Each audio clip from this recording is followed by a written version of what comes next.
good afternoon, and welcome to this special broadcast from USA Today. I'm Dan Halliburton reporting live as the nation shifts its focus to the newly elected Leo Burpin administration. With the election results now certified and the transition officially underway, many questions remain about the policies, priorities, and operational strategies of this historic leadership team. Joining us today is Glenn Bourbon, a pivotal figure in the Leo Bourbon campaign and a key advisor. Well, we could say former Secretary of Health and Human Services. Yeah, Please. Oh, there's a technical difficulties. Sorry, excuse me. And now we have our special guest, Glenn Bourbon. Glenn Bourbon, thank you for taking the time to speak with us. thank you. Thank you so much for having me on. This is my home, and I started out here at USA Today. This is a fantastic network. Of course. Uh, we have a lot of things to uncover, Glenn.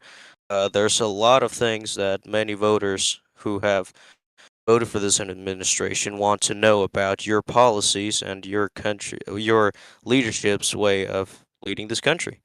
Let's start with the administrative groundwork. The Leo Burpin team has outlined an ambitious policy agenda, including comprehensive tax reform, a lot of healthcare restructuring, and a lot of action on foreign policy. Let's start with could you provide a detailed overview of how the administration intends to operate?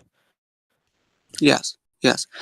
We are looking at working with different people, whether it's with businesses and industry leaders or with foreign leaders. We are looking to have a dialogue and create a comfortable conversation where we are able to harbor one of the best relationships with every single group that we possibly can. Right. And following up, you're one of the most pivotal figure in Washington, and of course, you're also one of the strongest critics of the foreign relations with the United Kingdom. Could you express more on how you're gonna potentially strengthening a relationship with them or disbanding it? Could you tell us more about your policy plan on foreign Mhm. issues? Yes, I'd love to work with with UKB if they are willing to work with us. And I've been tough on them in the past, and I believe that being tough on them is the way to go because we have to protect American interests first. And I think that that's a hallmark of American society that must be protected. Right. So you believe that we have to put America first, correct? Absolutely.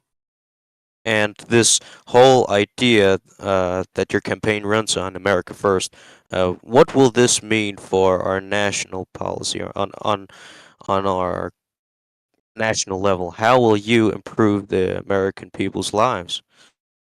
Right. So we are assembling one of the most dynamic and effective cabinets within BRUS history. And I believe that with the America First directive, this specific cabinet will enact amazingly intricate policies on continuing the delicate American life. And I think that that will honestly strengthen the America First agenda. I'm also looking at working with King congressional figures in tandem with the current president. Right. So, obviously, Congress is a large body of people, and it is very hard to have this bipartisanship between two different branches. How will you work uh, to secure the federal level and the legislative level and the what was this third one now? The judicial level. How would you work to bringing them all together? Right. First off, I think that we need to have a Republican consensus, and that must come from the White House. And I will work with uh, President-elect Leo Stone to make sure that that does come. Our transition team is amazing, and we have some amazing people working for us. If we continue our great relationship with the party leaders within the Senate and House, I think that we really can make some good change, especially within the upcoming days. Right. So obviously, there's going to be a lot of disagreements in the legislative body. Have you spoken to any congressional leadership yet about your plans and ambitions for the future? Mhm. Yeah. I just met with some congressional leaders earlier today, and they were extremely enthusiastic about all of Leo Stone and I's plans. I think that one of the most important things to have is agreement, and I think that's one of the best things that we can do today. Now, the issue with agreement now is since we have a Democratic House, it is going to be a little difficult to get people to agree with that because we don't really know who Jack Owens is caucusing for. So that could prove to be a newsworthy problem in a couple days. Right. Well, that's great. I mean, we need a strong and stable border too. It's one of the key essential things to having a strong country. Is that what your country? Is that what your administration, sorry, is going to work with too? Yeah, yeah, yeah, totally.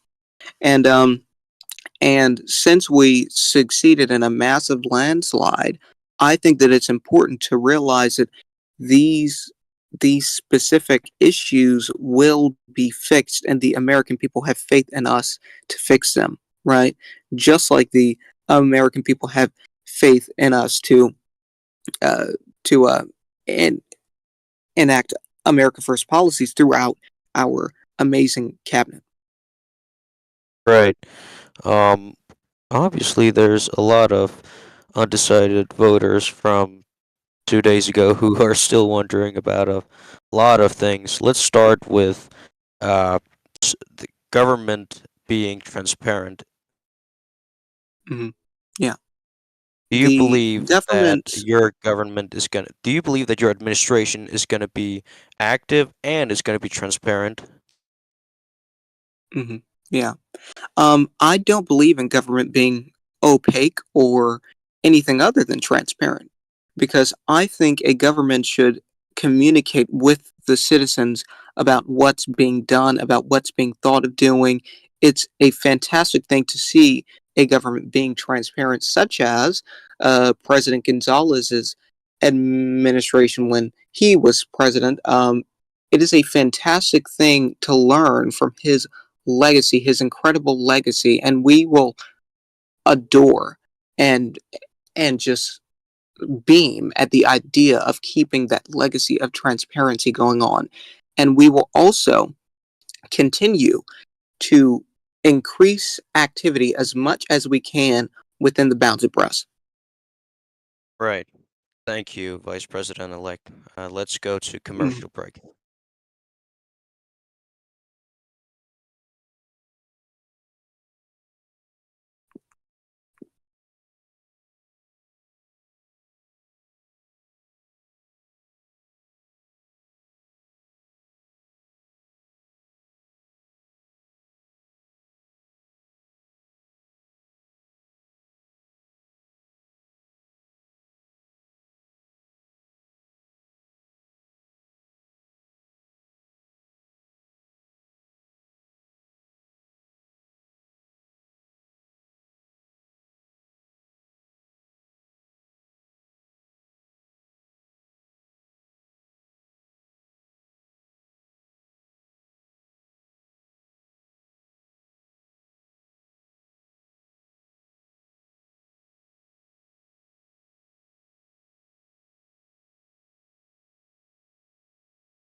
Okay, now back from the commercial break.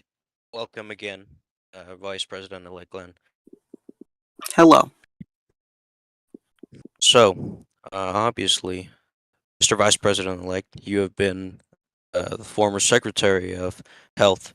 Uh, could you tell us about your experience and how that could work with the federal level you're in, the position that you are in right now? Mhm.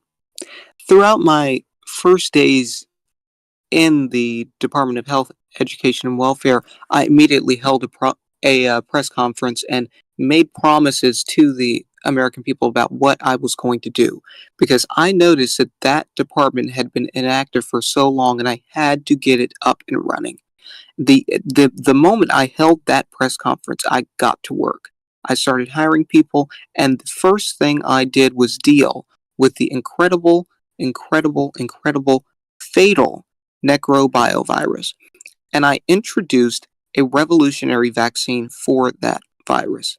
After that crisis was completely averted, I then collaborated with the First Lady for a fantastic initiative to help veterans. I am extremely proud of my record as Secretary of Health, Education, and Wellness, and it was a fantastic experience that will live on throughout my vice Right. presidency. Right, of course.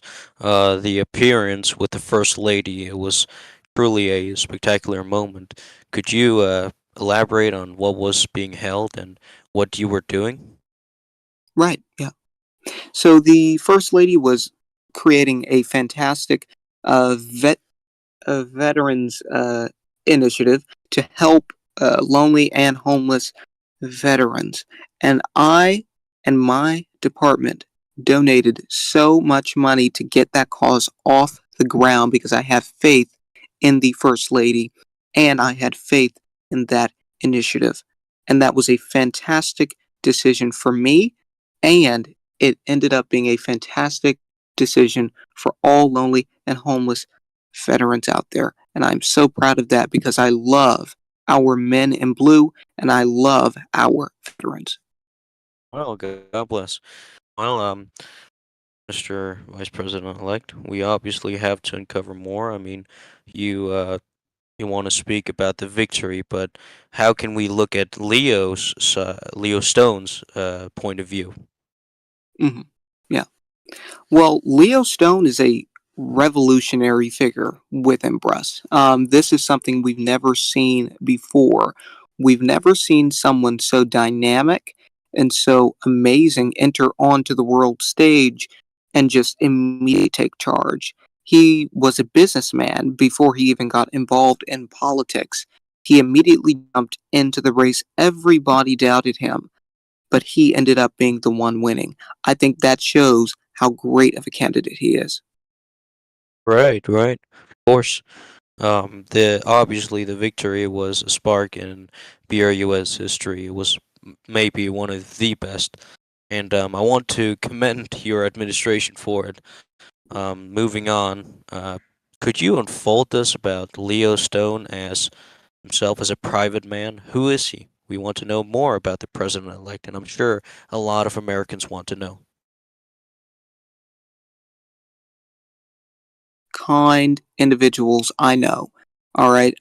Everyone thinks I'm kind. Just talk to Leo Stone. I mean, that guy. He is nice. He is caring. He is careful.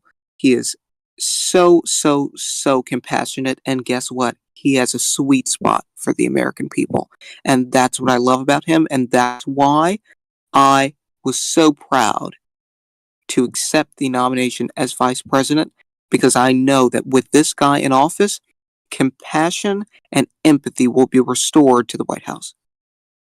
Right, right. Well, do you think that this administration for the next 4 years will handle this uh, country? And is Mhm. there possibly a second term coming?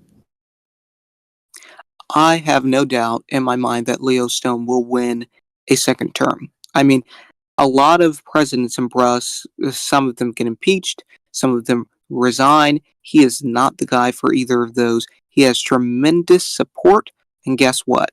He will never, ever back down out of an office that could help the American people. I know for a fact he will never resign.